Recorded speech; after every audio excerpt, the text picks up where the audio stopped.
ময়দানে যার একটা গুনাহ বেশি হয়ে যাবে, আল্লাহ তাআলা ডাক দিয়া বলবে এদিকে আয়, তোর একটা আমল নামায় গুনাহ বেশি হয়ে গেছে, যা জাহান্নামে চলে যা। ফেরেশতারা যখন ব্যারিকেড দিয়া তাকে জাহান্নামের দিকে নিয়ে যাবে, ওই বান্দা বারবার পিছনের দিকে ফিরে চাইবে। আমার আল্লাহ যখন দেখবে বান্দা বারবার তার রবের চেহারার দিকে ফিরে ফিরে তাকায়, আমার আল্লাহ ডাক দিয়া বলবে, হে বান্দা এদিকে আয়, তোকে আমি জাহান্নামে যাওয়ার ফয়সালা শোনায়া দেওয়ার পরেও তুই কেন বারবার আমি আল্লাহর দিকে ফিরে ফিরে তাকাও? তখন ওই বান্দা বলবে, আল্লাহ দুনিয়ায় বসে তো আমরা জানতাম আপনার নাম রহমান, আপনার নাম রহিম।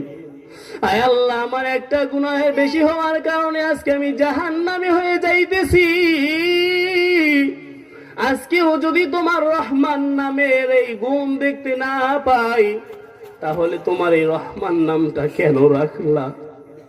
আমার আল্লাহ ডাক দিয়া বল